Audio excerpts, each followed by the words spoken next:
भगवान श्री कृष्णचंद्र जो नित्य रास में गोपी जनों के पास नित्य रात्रि में रस विलास करते थे, आनंद मगन होकर जो जिस भावना से उपासना करता ठाकुर जी वैसे सुख देते। ये गोपीजन कांत भाव से, प्रीतम भाव से, पति भाव से आराधना करती, तो प्रभु वैसे ही हास्य विनोद रस क्रीड़ा करते।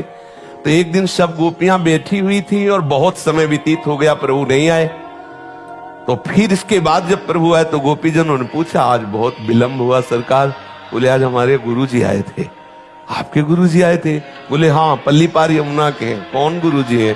बोले, दुर्वासा जी आए थे। भगवान संतों का आदर करते हैं। बोले, फिर तो आपके गुरुजी के दर्शन हम भी करेंगे, बहुत सूक्ष्म विषय है। बोले, हाँ, गुरुजी के दर्शन ऐसे नहीं किए जाते। अगर गुरुजनों के पास जाया जाए तो शास्त्र में भी आता है, भले वो आप दूब लेके जाइए, दूब अंकुर, कोई पत्र, कोई फल, कोई पुष्प, लेकिन खाली हाथ गुरुदेव के चरणों के समीप न जाए, ऐसा शास्त्र आज्ञा करता है। गोपीजनों ने कहा, पत्र पुष्प फल क्यों ले जाएंगे, हम तो बढ़िया ले जाएंगे, गुलाब जामुन, पुआ, खीर, पूड़ी, अभी हम सब मिलकर तैयार किए।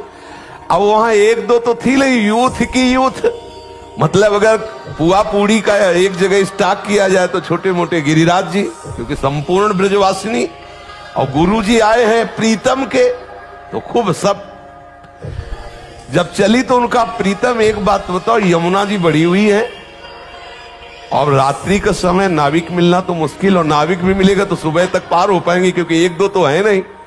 तो उनका यमुना जी से कहना, यदि श्री कृष्ण अखंड बाल ब्रह्मचारी है तो मार्ग दे दो।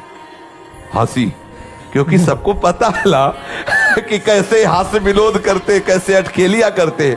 गई यमुना जी से कहा कि यदि मेरे प्रीतम श्री कृष्ण अखंड बाल ब्रह्मचारी तो मार्ग दे दो। यमुना जी हट गई, पूरा थल की तरह जल एकदम हटकर सूख गया और निकल गई। आश्चर्य हुआ कि भगवान कैसी बात कर रहे हैं। दुर्वासा जी के पास गई, प्रणाम किया और कहा, महाराज ये भोग स्वीकार करो। बोले, आ डालो। अब वो मुंह बगाड़ दिए, सब डालते, सब इतना किनका भी नहीं बचाओ, सब पहाड़ के पहाड़ और सब आ गए। प्रणाम किया, बड़े आश्चर्य में महात्मा है, शरीर हड्डी हड्डी, पेट कहीं दिखाई नहीं दे रहा, चिपका हुआ, और मनो खीर पुआ सब पा गए। बोले, महाराज यमुना जी बाढ़ी हुई, लौट के जाने। बोले, आई कैसे थी? बोले, प्रभु ने कहा था कि अगर हम अखंड बाल ब्रह्मचारी हैं तो मार्ग दे दो। तो बोले, जाओ यमुना जी से कह दो कि दुर्वासा ने यदि दूब के अंकुर के सिवा अपनी जबान में कभी कुछ रखा ना हो तो मार्ग दे दो। गोपिका हंस पड़ी, बोले, मान गए गुरु चेला दोनों झूठे। वो कहते हैं अखंड बाल ब्रह्मचारी, अभी मनोपुआ खीर खा गए, और कह रहे दुर्वासा ने दूब का रस के सिवा और कभी कुछ आहार न किया हो तो मार्ग दे दे। गई, जाके यमुना जी से कहा कि अगर दुर्वासा जी ने कभी दुर्वांकुर के रस के सिवा कुछ जिह्वा में न रखा हो तो आप मार्ग। यमुना जी हट गए, आश्चर्यचकित हुई और जाके प्रभु से कहा कि प्रभु आपके गुरु जी के दर्शन किए तो एक प्रश्न खड़ा हो गया, जैसे गुरु वैसे ही चेला। तो प्रभु ने कहा, ऐसा क्या?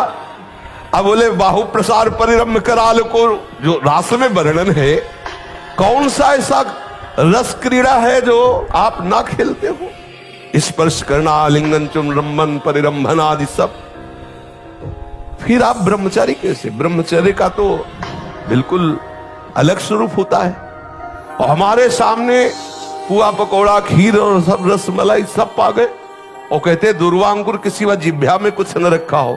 तब इसी बात को प्रभु ने बताया कि जो अहम शून्य महात्मा है, जिनका अहम पूर्ण रूप से लय हो चुका है परम तत्व में, उन्होंने नहीं पाया।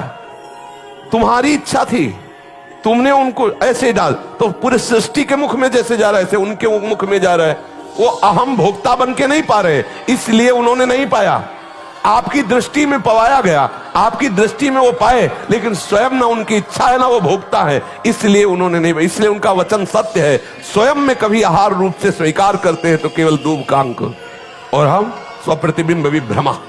जैसे छोटा सा बालक अपने प्रतिबिंब के साथ खेले, ऐसे गोपियों के आत्मा रूप में, उनके पतियों के आत्मा रूप में, और चराचर जगत के रूप में जो परम तत्व विराजमान है, वही श्री कृष्ण स्वरूप से क्रीड़ा कर रहा है। वो अपने आप से अपने आप में खेल रहे, इसलिए अखंड ब्रह्मचारी है।